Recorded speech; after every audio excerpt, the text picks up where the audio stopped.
Hello दोस्तों, नमस्ते। स्वागत है आप लोगों का हमारे यूट्यूब चैनल हिंदी स्टोरी में। आज हम लोग रंगभूमि उपन्यास का भाग 21 से शुरुआत करेंगे, अध्याय 21 से, जो कि हम लोगों ने सारे 1 से 20 तक ऑलरेडी चैनल पर अपलोड है। उसे आप लोग देखना चाहते हैं तो देख सकते हैं। ये एपिसोड 21 से स्टार्ट होता है। तो चलिए बिना लेट के हुए हम लोग स्टार्ट करते हैं। सूरदास के अंतर्नाद ने महेंद्र कुमार की ख्याति और प्रतिष्ठा को जड़ से हिला दिया। वह आकाश के बातें करने वाला कीर्ति भवन क्षण भर में धराशायी हो गया। नगर के लोग उसकी सेवा को भूल से गए और उद्योग से नगर में कितना उपकार हुआ था इसकी किसी को याद ना रही। नगर की गलियां और सड़कें, बगीचे और गलियां इसके अविश्रांत प्रयत्नों की कितनी अनुग्रहित थी। नगर की शिक्षा और स्वास्थ्य को उन्होंने किस दीनावस्था से उठाकर उन्नति के मार्ग पर लगाया था, इसकी ओर से कोई ध्यान ही ना देता था। देखते देखते युगांतर हो गया। लोग उसके विषय में आलोचनाएं करते हुए कहते, अब वो जमाना नहीं रहा। अब राजे राइसों का नाम आदर से लिए जाते थे। जनता को स्वयं ही उसमें भक्ति होती थी। वे दिन विदा हो गए। ईश्वरीय भक्ति प्राचीन काल की राज्य भक्ति ही का एक अंश थी। राजा, जमींदार, यहाँ तक कि अपने जमींदार पर प्रजा सिर कटा देती थी।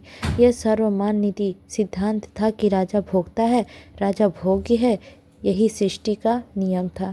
लेकिन आज राजा और प्रजा का भोक्ता और योग का संबंध नहीं है, अब सेवक और सेव्य का संबंध है। अब अगर किसी राजा का इज्जत है तो वह सेवा प्रवृत्ति के कारण, अन्यथा उसकी दशा दांतों तले दबी हुई चिन्हास की सी है। प्रजा को उस पर विश्वास नहीं आता। अब जनता उसी के सम्मान करती है, उसी पर निछावर होती है जिससे अपना स्वराज प्रजा पर अर्पित कर दिया हो, जो त्याग धन और धनी हो। जब तक कोई सेवा मार्ग पर चलना नहीं सिखाता, जनता के दिलों में घर नहीं कर पा सकता। राजा साहब को अब मालूम हुआ कि प्रतिष्ठित श्वेत वस्तु में सहृदय है, जिस पर एक धब्बा भी नहीं छिप सकता। जिस तरफ अपनी मोटर निकल जाती, लोग उन पर आवाज़ें कसते, यहाँ तक कि कभी कभी तालियां भी पड़ती। बेचारे बड़ी विपत्ति में फंसे हुए थे, ख्याति लाभ करने चले थे। मर्यादा से भी हाथ धोया और अवसरों पर हिंदू ने परामर्श कर दिया करती थे। इसका हृदय को शांति मिलती थी। अब वह द्वार बंद है। इंदु से सहानुभूति का कोई आशा न था। रात के 9 बजे थे। राजा साहब अपने दीवान खाने में बैठे हुए उसी समस्या पर विचार कर रहे थे। लोग कितने कृतज्ञ होते हैं। मैंने अपने जीवन के 7 वर्ष उन्हीं के निरंतर सेवा में व्यतीत कर दिए। अपना कितना समय, कितना अनुभव, कितना सुख उनकी नज़र किया। उनका मुझे आज यह उपकार मिल रहा है कि एक अंधा भिखारी मुझे सारे शहर में गाली देते फिरता है और कोई उसकी जवान नहीं फिरता है। कोई उसका जवान नहीं पकड़ता, बल्कि लोग उसे और भी उस्काते और उत्तेजित करते हैं। इतने सुव्यवस्थित रूप से अपने इलाके का प्रबंध करता तो अब तक निवासी में लाखों रुपए की वृद्धि हो गई होती। एक दिन वह था जो जिधर से निकला जाता था, लोग खड़े खड़े होकर सलाम करते थे। सभाओं में मेरा व्याख्यान सुनने के लिए लोग उत्सुक रहते थे और मुझे अंत में बोलने का अवसर मिलता था। और एक दिन यह है कि मुझ पर तालियां पड़ती हैं और मेरा स्वांग निकालने के लिए तैयारी की जाती है। अंतों ने फिर भी विवेक है, नहीं तो बनारस के सौदे दिन दहाड़े मेरा घर लूट लेते। सहसा अल्दली ने आकर मिस्टर कलर का आज्ञा पत्र उसके सामने रख दिया। राजा साहब ने चौकर लिफाफा खोला तो अवाक रह गए। विपत्ति पर विपत्ति, रही सजी इज्जत भी खाक में मिल गई। चपरासी हुजूर, कुछ जवाब देंगे? राजा साहब, जवाब की जरूरत नहीं। चपरासी, कुछ इनाम नहीं मिला हुजूर ही। राजा साहब ने उसे और कुछ न कहने दिया। जेब में 1 रुपया निकाल कर फेंक दिया। हरतली चला गया। राजा साहब सोचने लगे, दुष्ट को इनाम मांगते शर्म ही नहीं आती, मानो मेरे काम कोई धन्यवाद पत्र लाए हैं। कुत्तो है क्या और क्या, कुछ ना दो तो काटने दौड़े। झूठी सच्ची शिकायतें करे, समझ में नहीं आता। कलर ने क्यों अपना हुक्म मनसूख कर दिया? जॉन सेवक से किसी बात पर अनबन हो गई क्या? शायद सोफिया ने कलर को ठुकरा दिया। चलो यह भी अच्छा ही हुआ। लोग यह तो कहेंगे कि अंधों से राजा साहब को नीचा दिखाया गया, पर इस दुहाई से तो गला छूटेगा।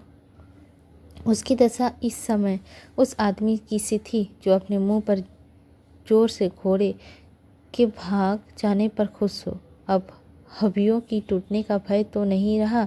मैं घाटे में नहीं हूँ। अब रूठी रानी भी प्रसन्न हो जाएगी। इंदु से कहूँगा मैंने ही मिस्टर क्लर्क से अपना फैसला मंसूख करने के लिए कहा है। वह कई दिन से इंदु से मिलने ना गए थे। अंदर जाते हुए डरते थे कि इंदु के ताने का क्या जवाब दूंगा। इंदु भी इसी भय में उसके पास न आती थी कि कहीं फिर मेरे मुंह से कोई अप्रिय शब्द ना निकल जाए। प्रत्येक दाम्पत्य कलह के पश्चात जब वह अपने कारणों पर शांत हृदय से विचार करती थी तो उसे ज्ञात होता था कि मैं ही अपराधहीन हूँ और अपने दुराग्रह पर उसे हार्दिक दुख होता था। उसकी माता ने बाल्यावस्था से ही पतिव्रत का बड़ा ऊंचा आदर्श उसके सम्मुख रखा था। उस आदर्श से गिरने पर वह मन ही मन कुढ़ती और अपने को धिक्कारती थी कि मेरा धर्म अपने आज्ञा का पालन करना है। मुझे तन मन से उसकी सेवा करना चाहिए। मेरा सबसे पहला कर्तव्य उसके प्रति है। देश और जाति का स्थान गौण है, पर मेरा दुर्भाग्य बार बार मुझे कर्तव्य मार्ग से विचलित कर देता है। मैं इस अंधे के पीछे पर बस उससे उछल पड़ी। वह विद्वान है, विचारशील है। यह मेरी धूर्तता है कि मैं उनकी अनुगामी करने का दावा करती हूँ। जब मैं छोटी छोटी बातों को मनापना का विचार करती हूँ तो उसने कैसे आज्ञा करूँ कि वह प्रत्येक विषय में निष्पक्ष हो जाए। कई दिन तक मन में यह खिचड़ी पकाते रहने के कारण उसे सूरदास की चिढ़ हो गई। सोचा इसी भाग्य के कारण मैं यह मन अस्ताप भोग रही हूँ। इसी ने यह मनोविलंब पैदा कराया है। आखिर उस जमीन के मोहल्ले वालों ने ही निरस्त होता है, तो जब उन्हें कोई आपत्ति नहीं है तो अंधों को क्या नानी मारती है। किसी की जमीन पर कोई जबरदस्ती क्यों अधिकार करे? यह ढकोसला है और कुछ नहीं। निर्बल जन आदिकाल से ही सताए जाते हैं और सताए जाते रहेंगे। जब यह व्यापक नियम है तो क्या एक काम क्या एक ज़्यादा।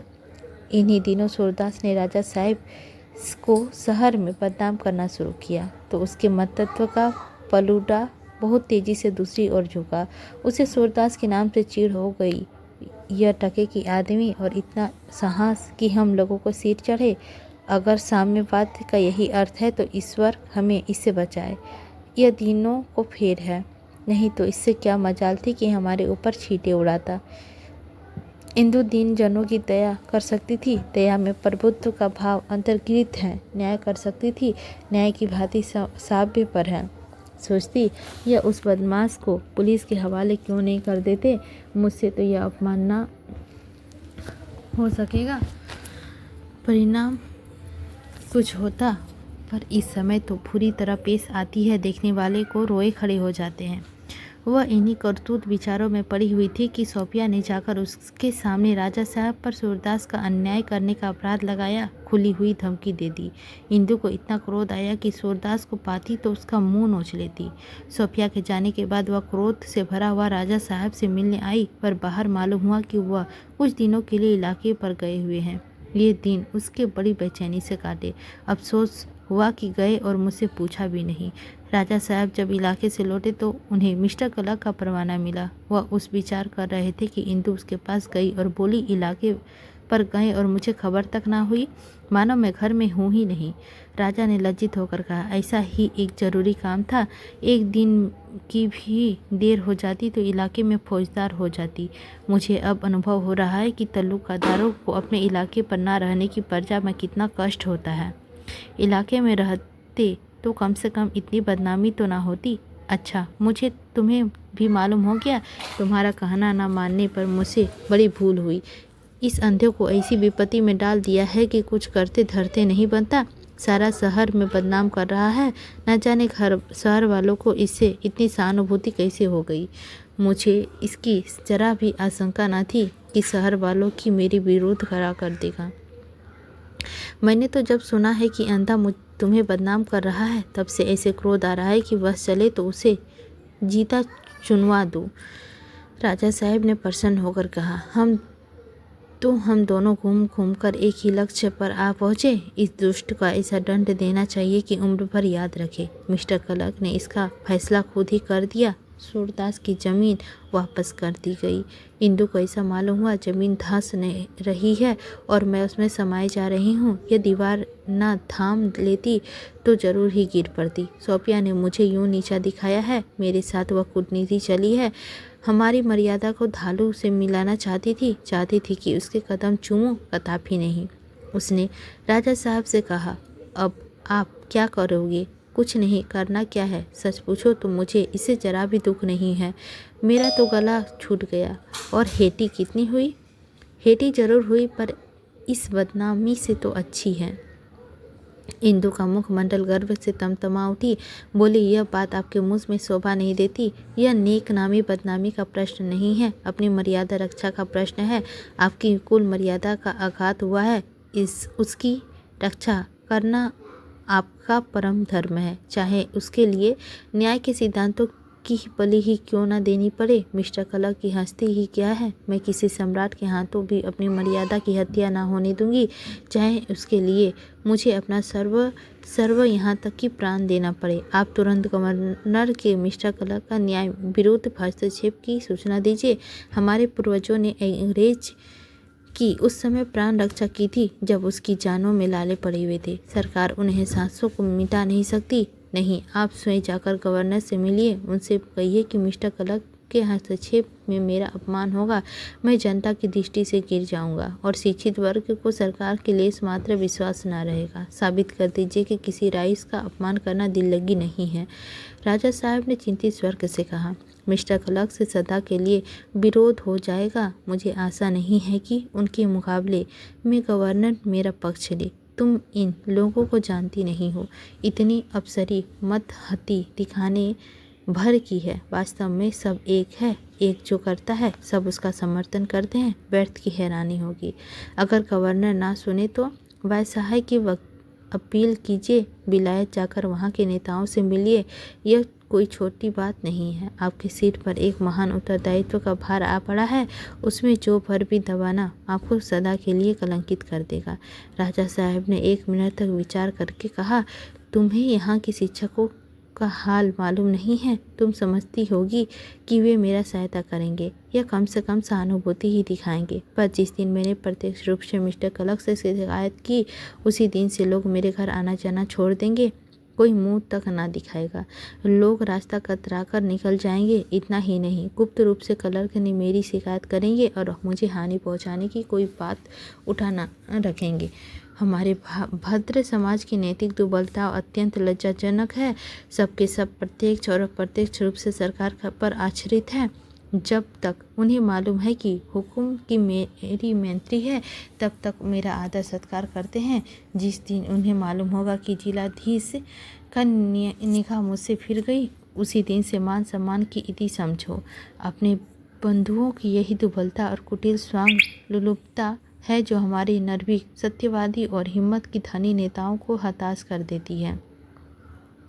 राजा साहब ने बहुत हीले हवाले किए। परिस्थिति में बहुत ही दुराशापूर्ण चित्रा खींचा, लेकिन इंदु अपने धैर्य से जो भर भी ना टली।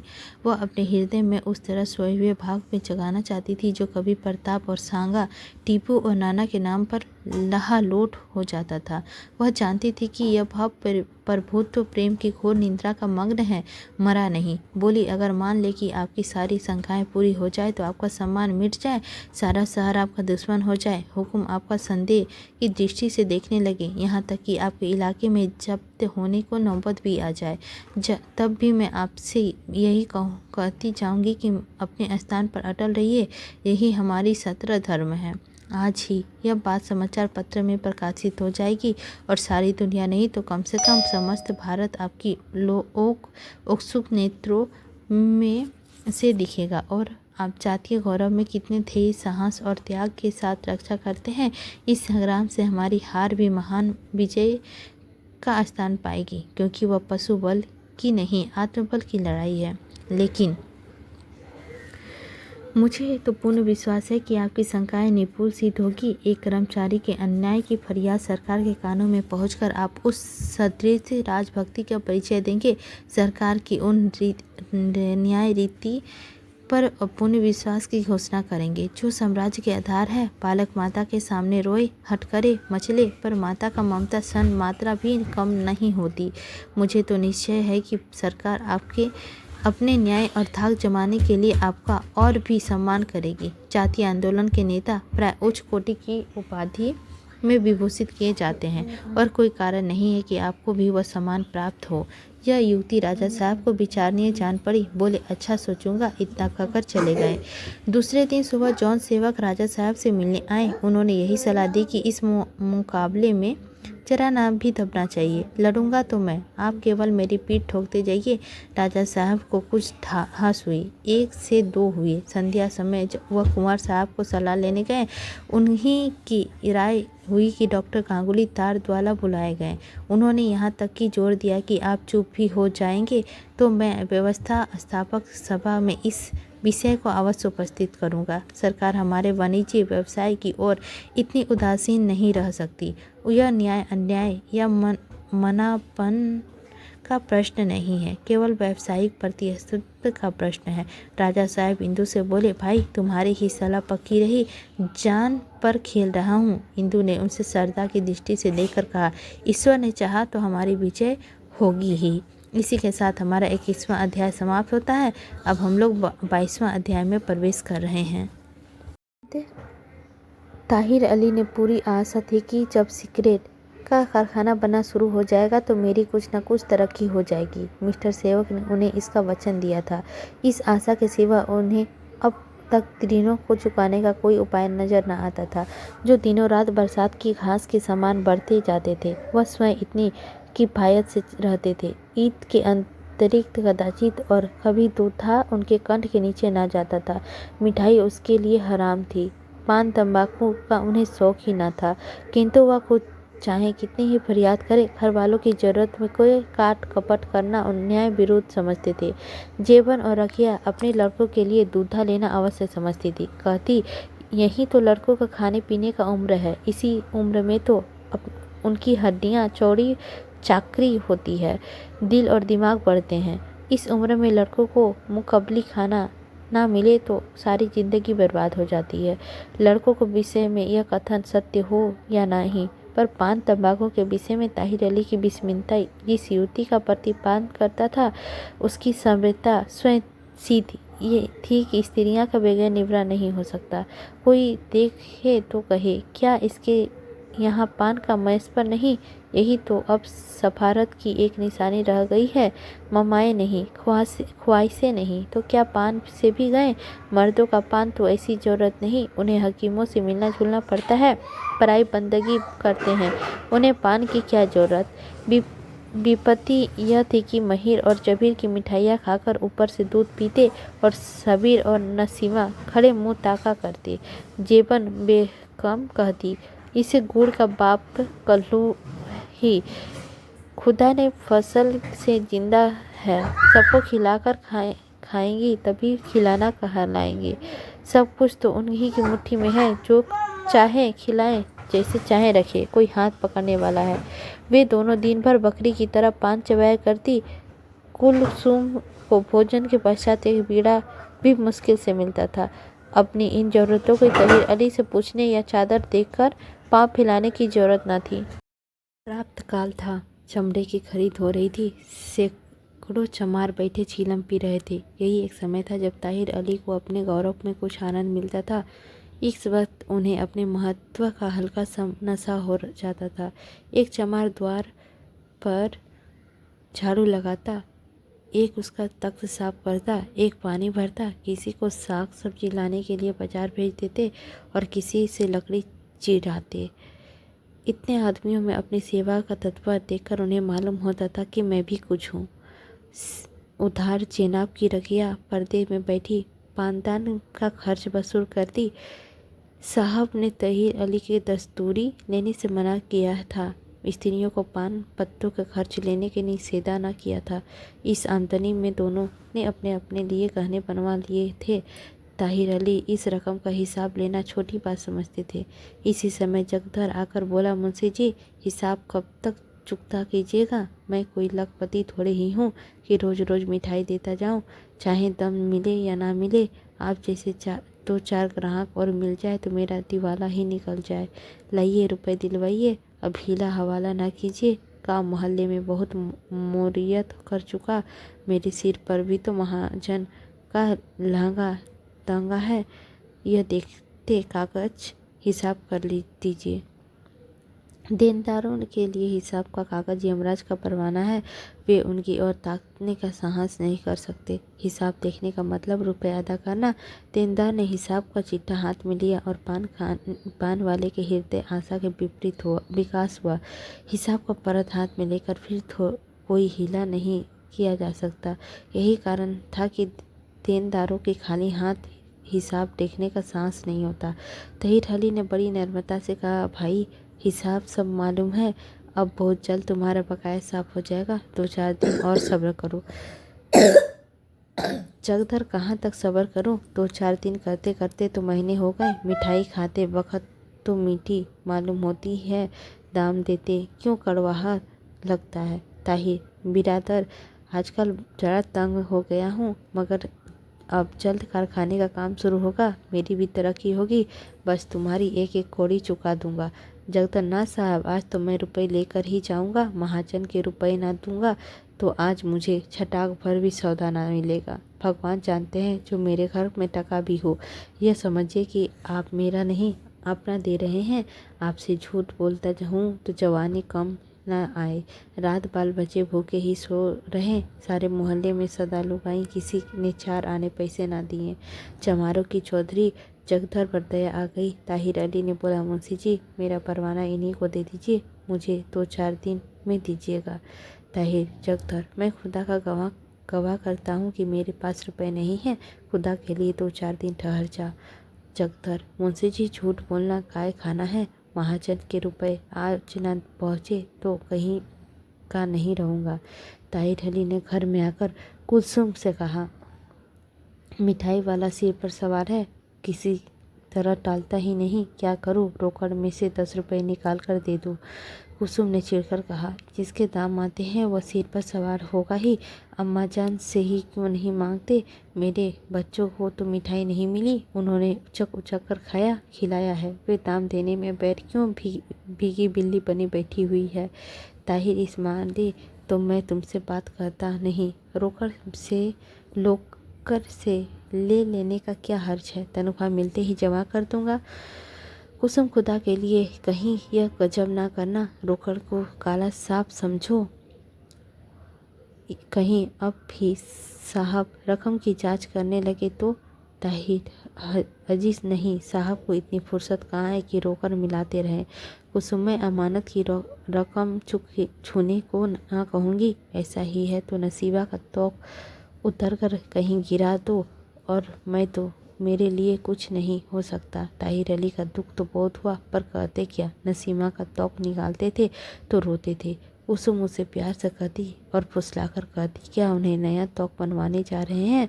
नसीमा फूली न समा देती, मुझे नया तौक मिलेगा।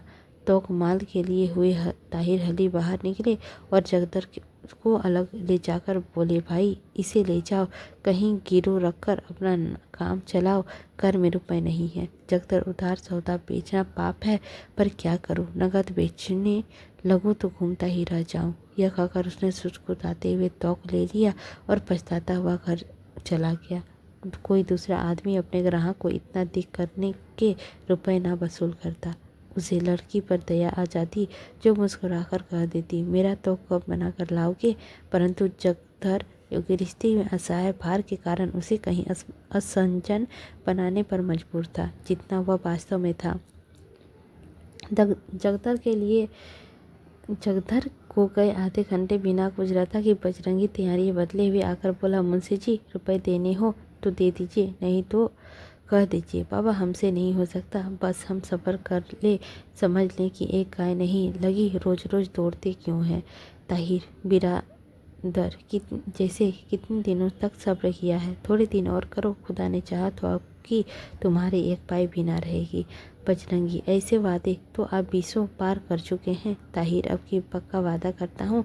बजरंगी, तो किस दिन हिसाब कीजिएगा? ताहिर अली असमंजस में पड़ गए। कौन सा दिन बतलाएं? देनदारों के हिसाब के दिन तो उतना ही भय होता है जितना पापियों के। वे 2-4 बहुत जल्द आजकल में आदि अनिश्चनात्मक शब्दों का आड़ लिया करते थे। ऐसे वादे पूरे किए जाने का ही नहीं, केवल पाने वाले के ही टालने के लिए किए जाते हैं। ताहिर अली स्वभाव के खरे आदमी थे। तगाजों में उन्हें बड़ा कष्ट होता था। वह तगाजों में से उतना ही डरते थे जितना शैतान से। उन्हें दूर से देखने ही उसके प्राण पखेरु छटपटा और लगते थे। कई मिनट तक सोचते रहे, क्या जवाब दूँ? खर्च का यह हाल है और तरक्की के लिए कहता हूँ तो कोरा जवाब मिलता है। आखिरकार बोले, दिन कौन सा बतलाऊँ? 4-6 दिन में आ जाएंगे, उसी दिन हिसाब हो जाएगा। बजरंगी, मुंशी जी मुझसे उफनाइया ना बताइए। मुझे भी सभी तरह के ग्राहकों का काम करना पड़ता है। अगर उस दिन में आऊँगा तो आप कहेंगे इतनी देर क्यों की? अब रुपए खर्च हो गए। 4-5 दिन में आऊँगा तो आप कहेंगे अभी तो रुपए मिले ही नहीं। इसीलिए मुझे कोई बात बता दीजिए जिसमें मेरा भी हर्ज ना हो और आपको भी सुविधा हो। ताहिर, दिन बता देने से मुझे कोई ऊर्ज ना होता, लेकिन बात यह है कि मेरी तनख्वाह मिलने में तो कोई तारीख मुकब्बर नहीं है। 2-4 दिन का हेर फेर हो जाता है। 1 हफ्ते बाद किसी लड़के को भेज देंगे तो रुपए मिल जाएगी। बजरंगी, अच्छी बात है, आप ही का कहना सही। अगर आपकी वफा खारी भी कीजिए तो फिर मांगने ना आऊँगा। बजरंगी चला गया तो ताहिर अली डींग मारने लगे। तुम लोग समझते होंगे कि लोग इतनी इतनी तलब पाते हैं, घर में बटोर कर रखते होंगे, और यहाँ खर्च का यह हाल है कि आधा महीना भी नहीं खत्म होता और रुपए उड़ जाते हैं। शराफत रोग है और कुछ नहीं। एक चमार ने कहा, हुजूर, बड़े आदमियों का खर्च भी बड़ा होता है। आप ही लोगों के बदौलत तो गरीबों की गुजार होती है। घोड़े की लत घोड़ा ही सह सकता है। ताहिर अली, सिर्फ पान में इतना खर्च हो जाता है कि उतने में आदमियों की अच्छी तरह गुजारा हो सकता है। चमार, हुजूर देखते नहीं है, बड़े आदमियों की बात बड़ी होती है।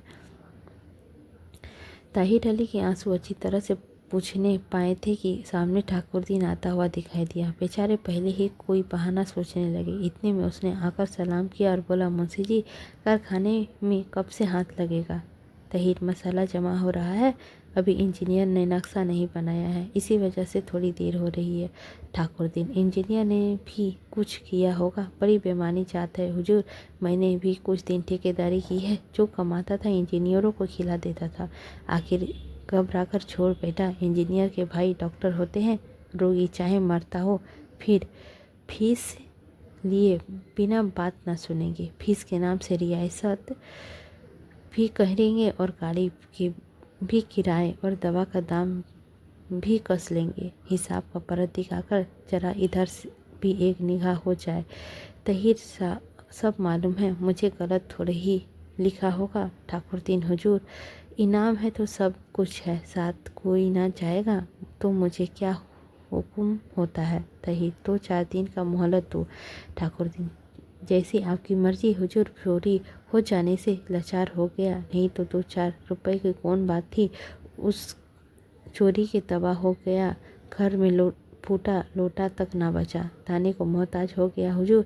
चोरों ने आंखें के सामने भागते देखा, उसके पीछे दौड़ा, पागल खाने तक दौड़ता चला गया। अंधेरी रात थी, ऊंच खाल कुछ न सोचता था। एक गड्ढे में गिर पड़ा, फिर उठा। माल बड़ा प्यारा होता है, लेकिन चोर निकल गए थे। थाने में इल्तला की, थानेदार की खुशामद की। मुद्दा गई हुई लक्ष्मी कहीं लौटती है तो कब जाऊं? ताहिर, तुम्हारे आने की ज़रूरत नहीं, मैं खुद भिजवा दूंगा। ठाकुरदीन, जैसे आपकी खुशी, मुझे कोई उज्जर नहीं है। मुझे तगाजा करते आप ही शर्म आती है। कोई भला मानुस हाथ में रुपए रखते हुए टाल मटोल नहीं करता, फौरन निकाल कर फेंक देता है। आज जरा पान लेने जाना था, इसीलिए चला गया था। सब ना हो सके तो थोड़ा बहुत दे दीजिए। किसी तरह काम ना चला तब आपके पास आया। आदमी पहचानता हूँ हुजूर, पर मौका ऐसा ही आ पड़ा है। ठाकुरदीन की विमरता और फूलोफित सहृदया ने तहीर अली की मुंधा कर दिया। तुरंत संदूक खोला और 5 रुपये निकालकर उसके सामने रख दिए। ठाकुरदीन ने रुपये उठाए नहीं, एक क्षण कुछ विचार करता रहा, तब बोला, ये आपके रुपए हैं कि सरकारी रोकड़ के हैं? ताहिर, तुम ले जाओ, तुम्हें आम खाने से मतलब कि पेड़ गिनने से? ठाकुरदीन, नहीं मुंशी जी, यह न होगा। आपने अपने रुपए हो तो दीजिए, मालिक के रोकड़ हो तो रहने दीजिए, फिर आकर ले जाऊंगा। आपके 4 पैसे खाता हूँ तो अपनी आंखों में देखकर गड्ढे में न गिरने दूंगा। बुरा मानिए तो मान जाइए, उसकी चिंता नहीं। साफ बात करने के लिए बदनाम हूँ। आपके रुपये को अल्ले तल्ले खर्च होंगे तो एक दिन आप धोखा खाएंगे। सफारत ठाट बाट बनने से नहीं है, आपकी आबरू बचाने में है। तभी ताहिर अली की सहज नयन होकर कहा, रुपए लेती जाओ। ठाकुरदीन उठ खड़ा हुआ और बोला, जब आपके पास हो तब देना। अब तक तो ताहिर को कारखाने के बनने की उम्मीद थी। इधर ये आमदनी बढ़ी, उधर मैंने कमाया, मैंने रुपए दिए। लेकिन जब भी मिस्टर कलक की अनिश्चित समय तक के लिए कारखाने के काम बंद करवा दिया, तब ताहिर अली ने अपने लेनदारों से समझना मुश्किल हो गया। लेनदारों की ज़्यादा तंग करना शुरू किया। ताहिर अली बहुत चिंतित रहने लगे। बुद्धि कुछ कम ना करती थी। कुसुम कहती थी कि ऊपर का खर्च सब बंद कर दिया है। दूध, पान और मिठाई के बिना आदमी की कोई तकलीफ नहीं हो सकती। ऐसे कितने आदमी हैं जिन्हें इस जमाने में ये चीज़ मरस्त है। और कि क्या करूं, मेरे ही लड़के तरसते हैं। मैं पहले ही भी समझा चुकी हूँ कि अब फिर समझाती हूँ कि जिनके लिए तुम अपना खून और पसीना एक कर रहे हो, तुम्हारी बात भी ना पूछेंगे, पर निकलते ही सांप उड़ जाएंगे तो कहना। अभी तो रुख देख रही हूँ, औरों को सूद के रुपए लिए जाते हैं, जेवर बनवाए जाते हैं, लेकिन घर के खर्च के लिए कुछ मांगो तो टका सा जवाब मिलता है। मेरे पास कहाँ? तुम्हारे ऊपर इन्हें कुछ तो रहम आना चाहिए। आज दूध मिठाई बंद कर दो तो घर में रहना मुश्किल हो जाए। तीसरा पहर था। ताहिर अली बरामदे में उदास बैठे हुए थे। सहसा भैरव आकर बैठ गया और बोला, क्यों मुंशी जी, क्या सचमुच अब कारखाना ना बनेगा?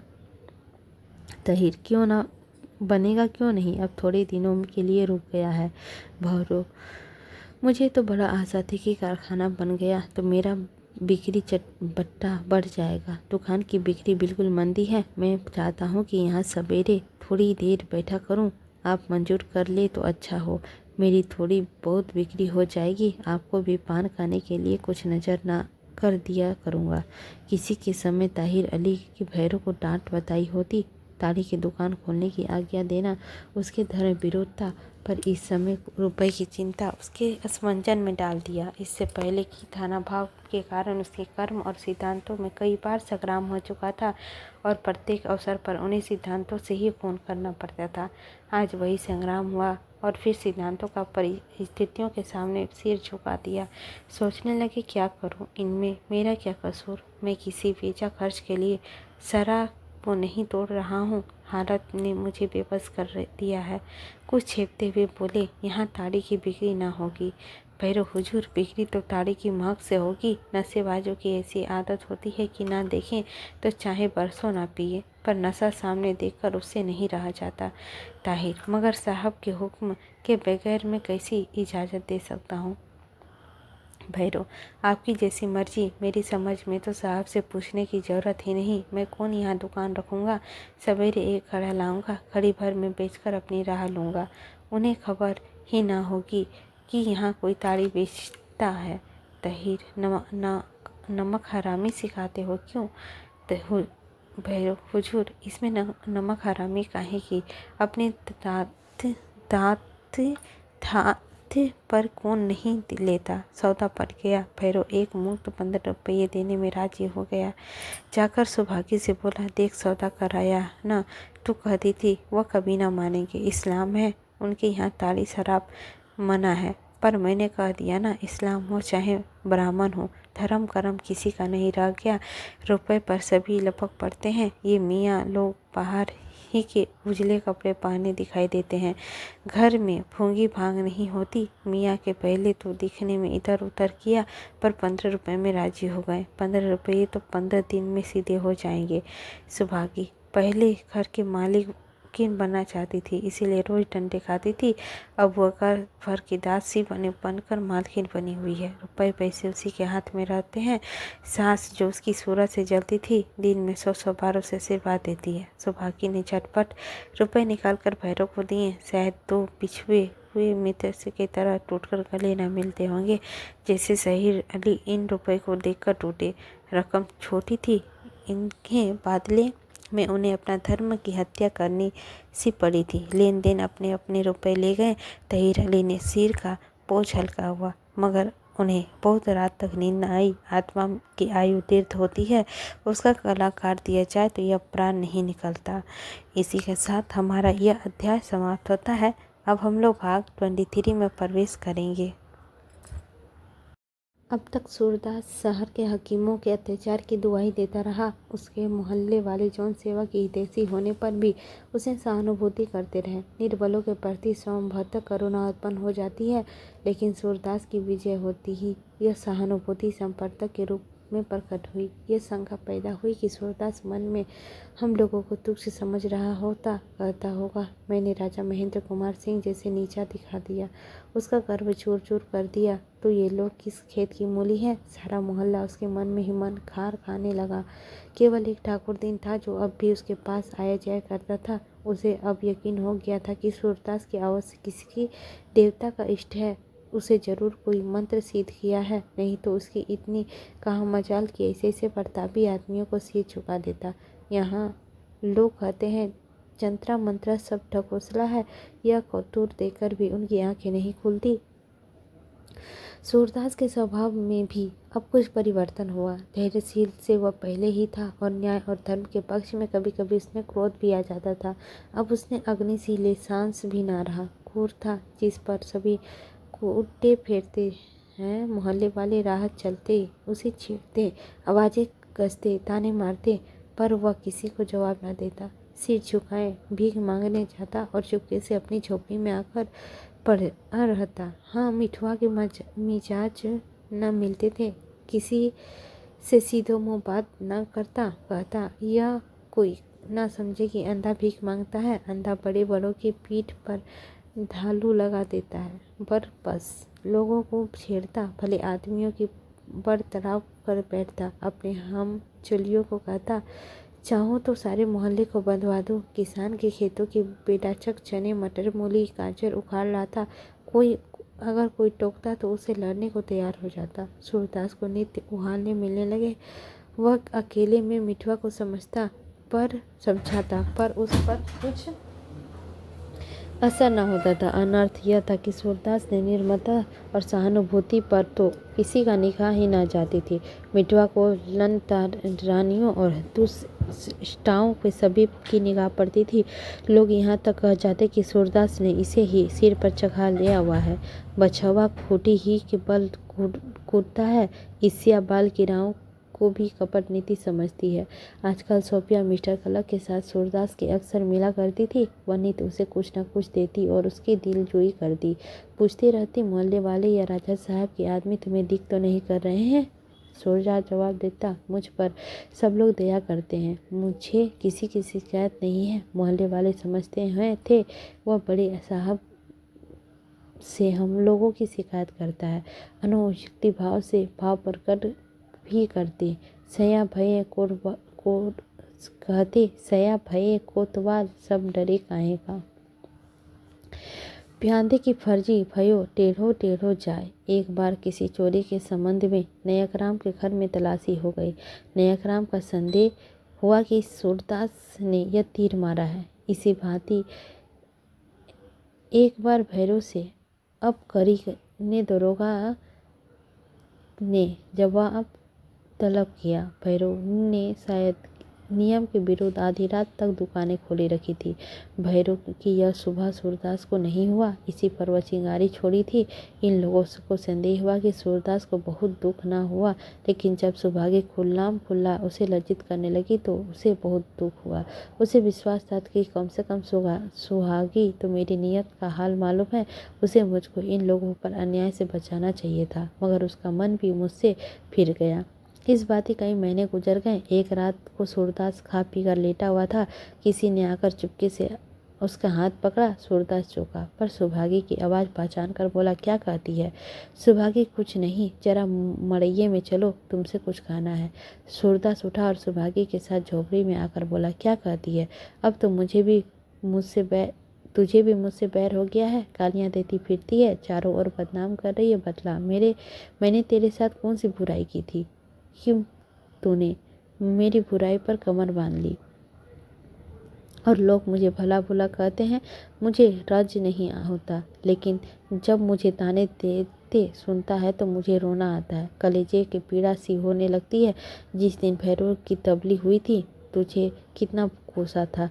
सच बता, क्या तुझे भी शक हुआ था कि मैंने ही दरोगा जी से शिकायत की है?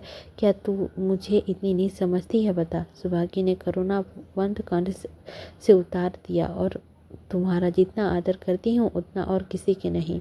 तुम अगर देवता होते तो इतनी ही श्रद्धा में तुम्हारी पूजा करती। सूरदास, मैं क्या घमंड करता हूँ? साहब की किसकी शिकायत करता हूँ? अब जमीन निकल गई तब तो लोग मुझसे न चिढ़ते थे, अब जमीन छूट जाने पे क्यों सबके सब मेरे दुश्मन बने हुए हैं? बता, मैं क्या घमंड करता हूँ? मेरी जमीन छूट गई, कोई बादशाही मिल गई है कि घमंड करूँगा? सुभागी, मेरे मन हल भगवान जानते होंगे। सूरदास, तो मुझे क्यों जलाया करती है? सुभागी, किस लिए? इसीलिए। यह कहकर उसने एक छोटी सी पोटली सूरदास के हाथ में रख दी। पोटली भारी थी। सूरदास ने उसे टटोला और पहचान गया। यह उसी की पोटली थी जो चोरी हो गई थी। अनुमान से मालूम हुआ कि रुपये में उतने ही हैं। विस्मित होकर बोला, यह कहाँ मिली? सुभागी, तुम्हारी मिन्नत की कमाई है, तुम्हारे पास आ गई, अब जतन से रखना। सूरदास, मैं ना रखूँगा, इसे ले जा। सुभागी, क्यों? अपनी चीज़ लेने में कोई हरज है? सूरदास, ये मेरी चीज़ नहीं है, भैरव की चीज़ है। इसी के लिए भैरव ने अपनी आत्मा बेची है, महंगा सौदा लिया है, मैं इसे कैसे ले लूँ? सुभागी, मैं ये बातें नहीं जानती, तुम्हारी चीज़ है, तुम्हें लेनी पड़ेगी। इसके लिए मैं अपने घर वालों की छल किया है, इतने दिनों से इसी के लिए माया रच रही थी। तुम ना लोगे तो मैं क्या करूँगी?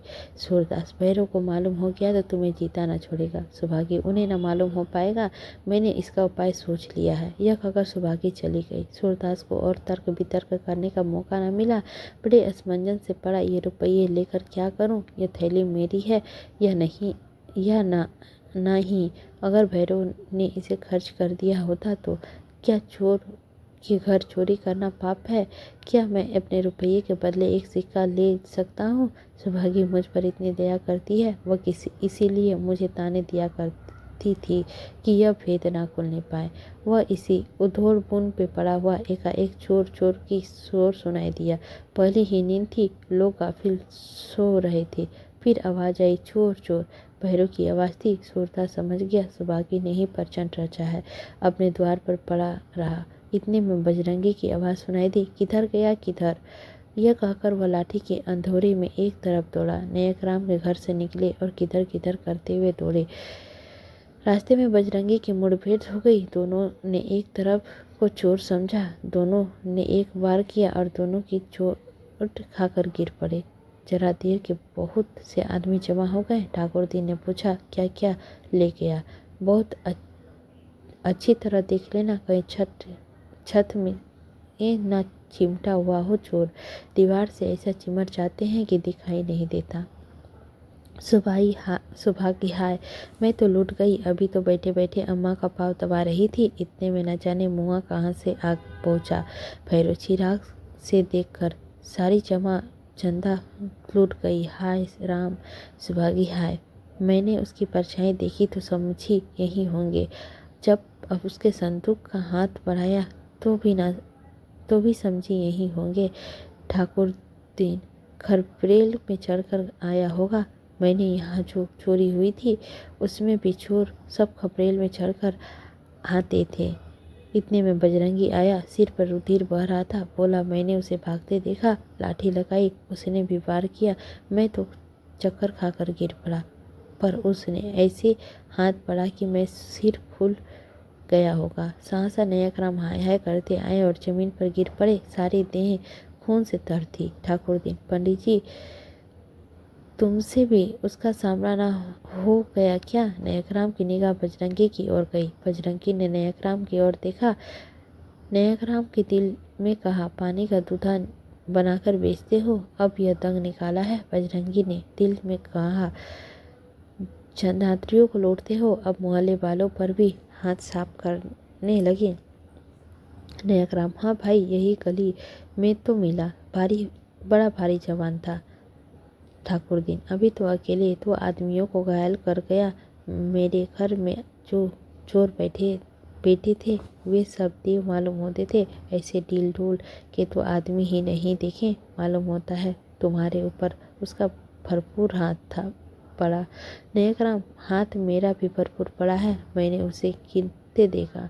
सिर जरूर फट गया होगा, जब तक पकड़ो निकल गया। बजरंगी, हाथ तो मेरा भी ऐसा पड़ा कि बच्चा को लाठी का दूध याद आ गया होगा। चारों खाने चित गिरा था। ठाकुर दिन, किसी जाने हुए आदमी का काम है। घर के भेदिए बिना कभी चोरी नहीं होती। मेरे यहाँ सबों ने मेरी छोटी लड़की की मिठाई देकर यहीं घर का सारा भेद पूछ लिया था। बजरंगी, थाने में जरूर रपट करवाना। भैरव, रपट ही करके थोड़े ही रह जाऊंगा। बच्चा से चक्की ना पिसवाऊंगा तो कहना, चाहे बिक जाऊं पर उसे भी पीस डालूंगा। मुझे सब मालूम है। ठाकुर दिन, माल का माल ले गया तो आदमियों का चुड़ैल कर गया। इसी में मैं चोरों के नगीच नहीं गया था, दूर से ही लेना देना करता रहा। जान सलामत रहे तो माल फिर आया जाता है। भैरव ने बजरंगी को सुबह न था न नयकराम पर उसे जगधर पर सुबह था। सुबह ही नहीं, पूरा विश्वास था। जगधर के सिवा किसी को मालूम था कि रुपये कहाँ रखे हैं। जगधर लगेत भी अच्छा था। वह पड़ोसी होकर भी घटनास्थल के सबसे पीछे पहुंचा था। ये सब कारण उसके संदेह की पुष्टि करते थे। ये लोग चले तो रास्ते में बातें होने लगी। ठाकुर दिन ने कहा, कुछ कुछ अपनी कमाई के रुपये में तो थे नहीं, वे सूरदास के रुपये थे। नयकराम, पराया माल अपने घर आकर अपना हो जाता है। ठाकुर दिन, पाप का दंड जरूर भोगना पड़ता है, चाहे जल्दी हो चाहे देरी। बजरंगी, तुम्हारे चोरों को बहुत दंड ना मिला। ठाकुर दिन, मुझे किसी देवता का इष्ट था, सूरदास को इष्ट है। उसकी एक कोड़ी भी किसी को हजम नहीं हो सकती, चाहे कितना ही चूरन खाए। मैं तो बदकर कहता हूँ कि अभी उसके घर की तलाशी हो जाए तो सारा माल बरामद हो जाए। दूसरे दिन मुँह अंधेरे भैरव ने कोतवाली के इम्तिहा दी। दोपहर तक दरोगा जी तहकीकात करने आ पहुँचे। जगदर की खाना तलाशी हुई, कुछ न निकला। भैरव ने समझा इससे माल कहीं छिपा दिया।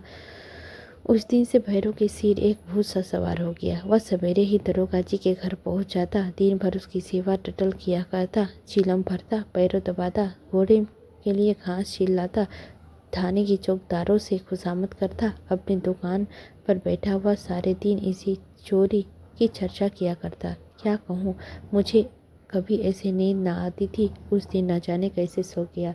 अगर बंधुआ ना दूँ तो नाम नहीं। दरोगा जी ताक में है, उसने सब रुपये ही नहीं है, अफसरियाँ भी है। जहाँ बिकेगी बिकने वाला तुरंत पकड़ा जाएगा।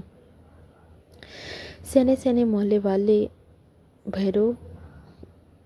मोहल्ले पर भी संदेह होने लगा, और चलते तो लोग उसके पहले ही थे।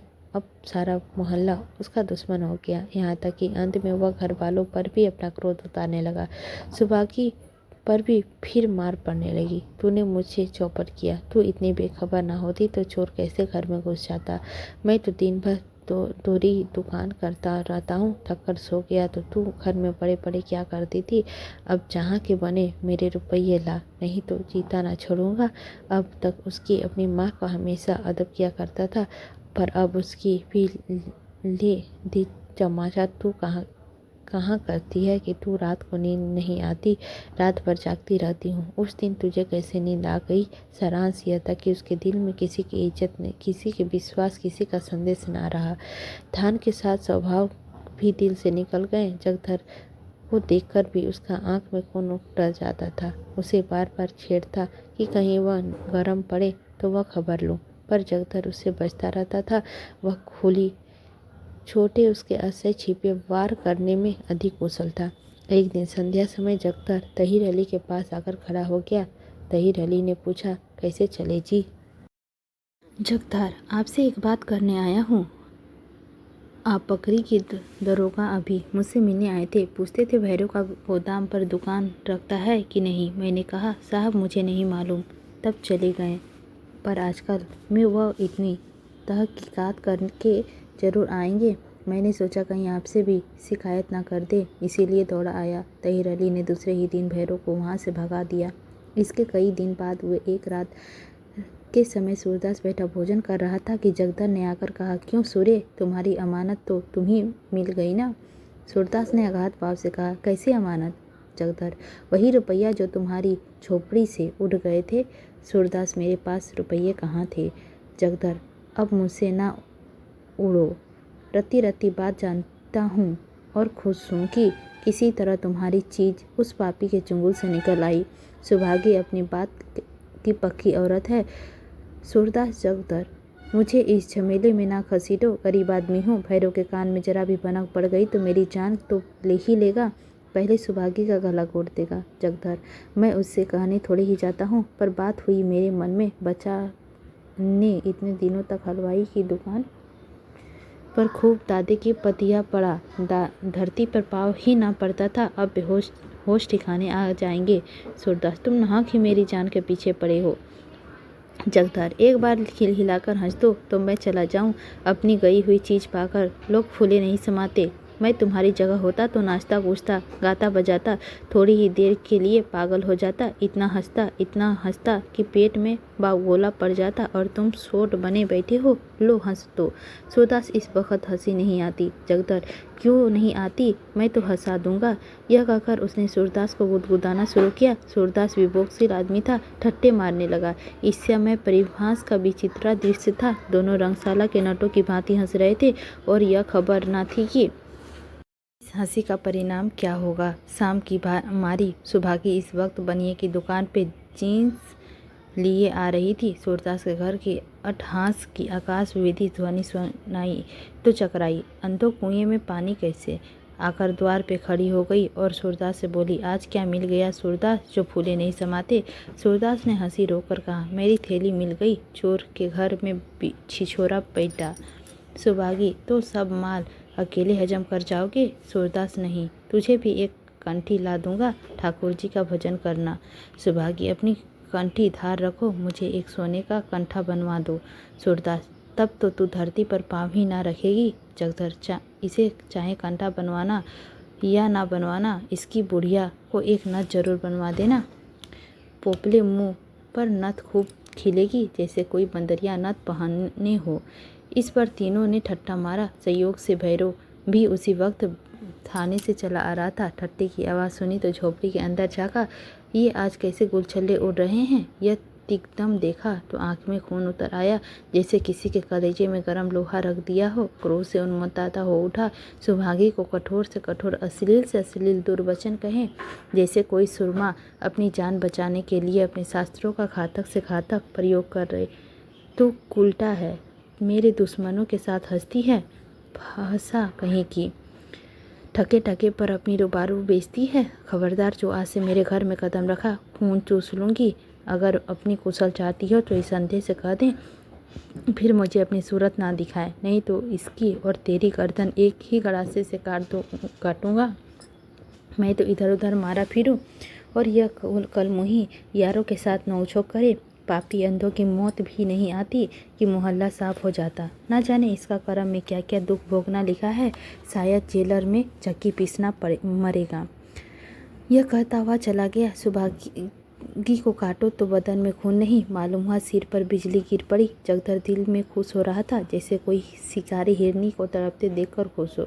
कैसा बौखला रहा है, लेकिन सूरदास, आह, उसकी वही दशा है जो किसी सती को अपना सतीत्व खो देने के पश्चात होता है। तीनों थोड़ी देर तक संबित खड़े रहे। अंत में जगदर से कहा, सुभागी अब तो कहाँ जाएगी?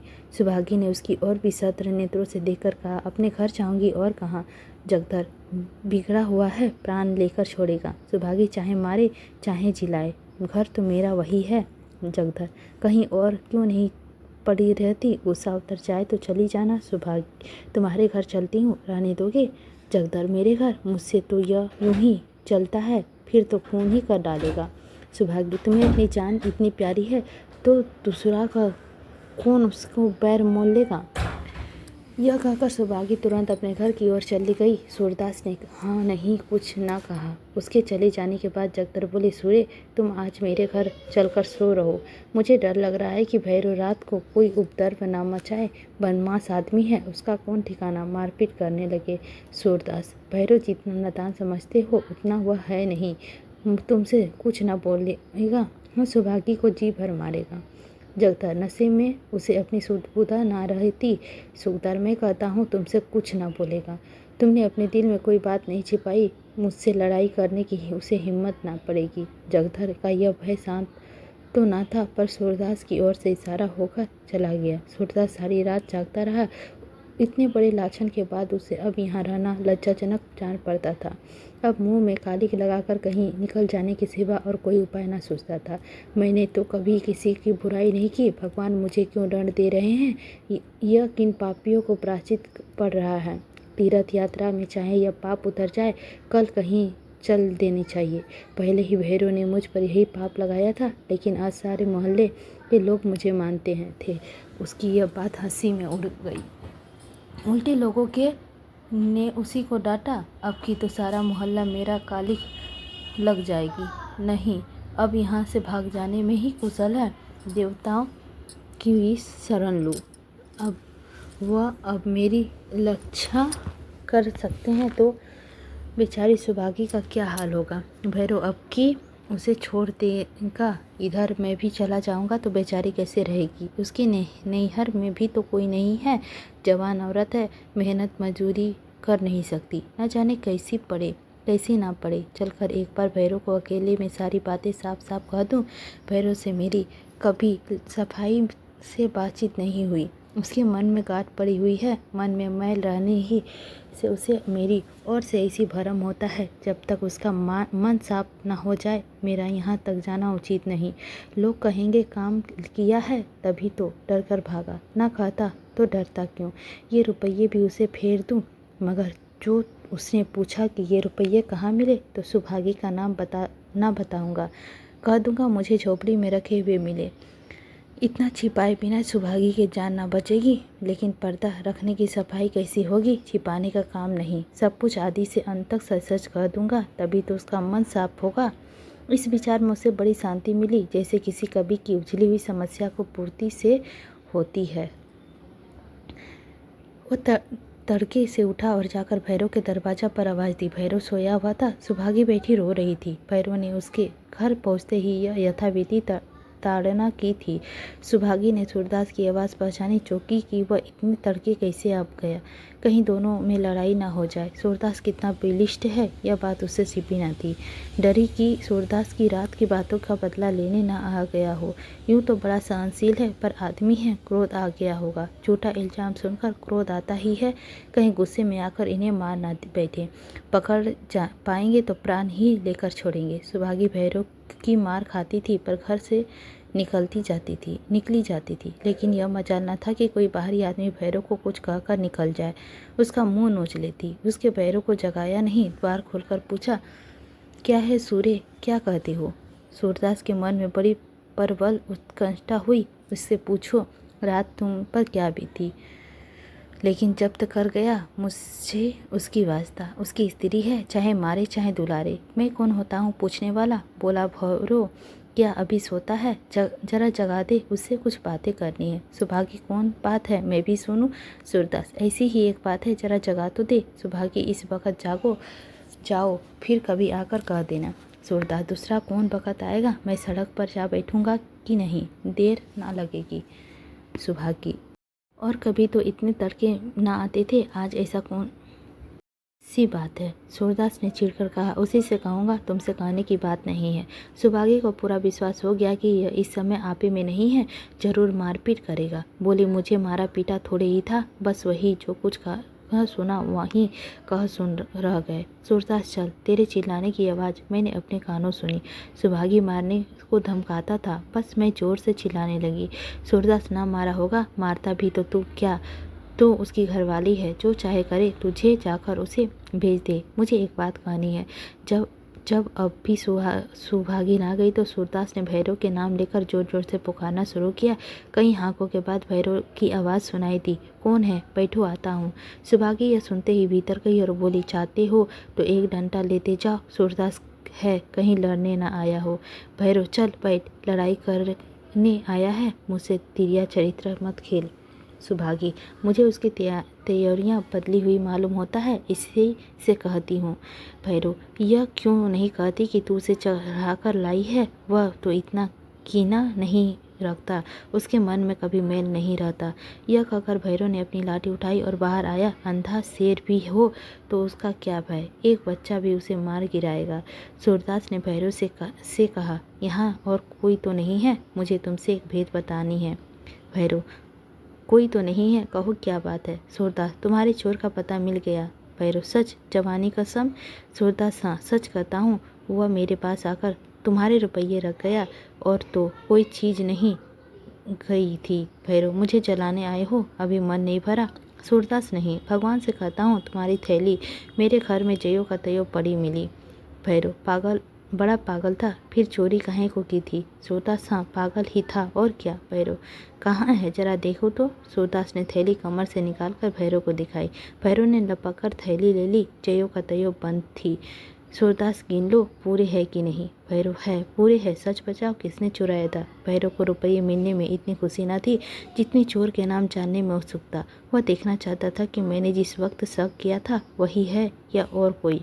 सूरदास नाम जानकर क्या करोगे? तुम्हें अपने माल से मतलब है कि चोर का नाम से? भैरव नहीं, तुम्हें कसम है, बता दो, इसी मोहल्ले का है? सूरदास हाँ है तो मोहल्ले का ही, पर नाम ना बताऊंगा। भैरव जवानी कसम खाता हूँ, उससे कुछ ना कहूँगा। सूरदास मैं उसको वचन दे चुका हूँ कि नाम ना बताऊंगा, नाम बता दूँ तो तुम अभी दगा करने लगो। तब भैरव भी विश्वास मानो, मैं किसी का नाम बोलूँगा, जो कसम कहो खा जाऊँ। अगर जवान खोलूँ तो समझ लेना उसके अकल में फर्क है। बात और बाप एक है। अब और कौन कसम लेना चाहते हो? सूरदास अगर फिर गए तो यही तुम्हारे द्वार पर सिर पटक कर जान दे दूंगा। भैरव अपनी जान क्यों दोगे, मेरी जान ले लेना, चू ना करूँगा। सूरदास मेरे घर में एक बार चोरी हुई थी, तुम्हें याद है ना? चोर को ऐसा सुबह हुआ होगा कि तुमने मेरे रुपए लिए हैं, उसी से उसने तुम्हारे यहाँ चोरी की और मुझे रुपए ला कर दिए। बस उसने मेरी गरीबी पर दया की और कुछ नहीं, उसने मेरा और कोई नाता नहीं है। भैरव अच्छा, यह सब सुन चुका, नाम तो बतला। सूरदास देखो तुमने कसम खाई है। भैरव हाँ भाई, कसम का मूर्खता थोड़ा ही हूँ। सूरदास तुम्हारी घरवाली और मेरी बहन सुभागी। इतना सुनना था कि भैरव पागल हो गया, घर में दौड़ा हुआ गया और माँ से बोला, अम्मा इसी डायन ने मेरे रुपए चुराए थे। सूरदास अपने मुँह से कह रहा है, इस तरह मेरा घर मुस्कर यह चुड़ैल अपने ढिंगोरे का घर भरती, उस घर पर मुझसे उड़ती थी। देख तो मैं तेरी क्या गलत बनाता हूँ, बता। सूरदास झूठ कहता है कि सच? सुभागी ने सिर झुकाकर कहा, सूरदास झूठ बोलते हैं। उनसे मुंह की बात पूरी ना निकलने पाई थी कि भैरव की लकड़ी खींच कर मारी। बार खाली गया, उसने भैरव को क्रोधा और भी बढ़ा। वह सुभागी के पीछे दौड़ा। सुभागी ने एक कोठरी में घुसकर भीतर से द्वार बंद किया, भैरव के द्वारा पीटना शुरू किया। सारे मोहल्ले में हुड़कन मच गया, भैरव सुभागी के मारे डालता है। लोग दौड़ पड़े। ठाकुर दिन के भीतर जाकर पूछा, क्या रे भैरव, क्यों किवाड़ तोड़े डालते हो भला आदमी? कोई घर का आदमी पर इतना गुस्सा करता है? भैरव, कैसा घर का आदमी जी? ऐसे घर के आदमी का सिर काट लेना चाहिए जो दूसरे पर हंसे। आखिर मैं काना हूँ, कतरा हूँ, लुल्हा हूँ, लंगड़ा हूँ, मुझसे क्या ऐब है जो यह दूसरे की हंसी हंसती है? मैं इसकी नाक काटकर तभी छोड़ूंगा जब घर में चोरी हुई थी। यह किसी चुड़ैल की करतूत थी। इसी ने रुपए चुराकर सूरदास को दिए थे।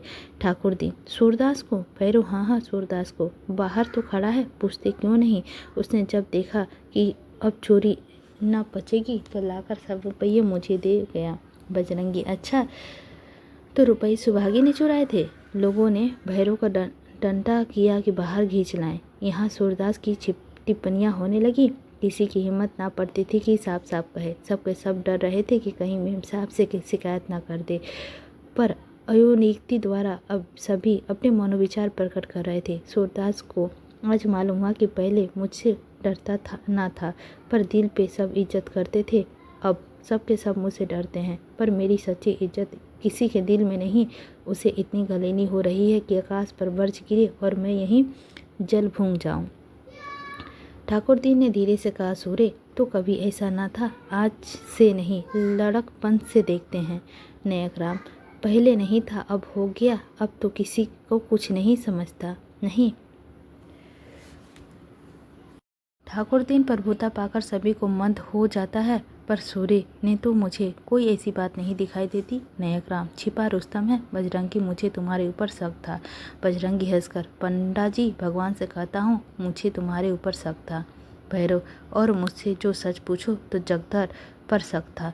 सूरदास सिर झुकाए चारों ओर से ताने और लतारे सुन रहा था। पछता रहा था, मैंने ऐसे कमीने आदमी की एक बात बताई ही क्यों? मैंने तो समझा था साफ साफ कह देने से इसका दिल साफ हो जाएगा। उसका यह फल मिला।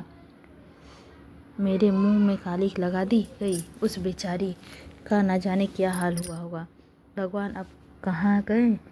क्या कथा पुराणों में भी अपने सेवक को उभारे आते थे? अब क्यों नहीं आकाश से कोई दूत आकर कहता है कि अंधा बेकसूर है?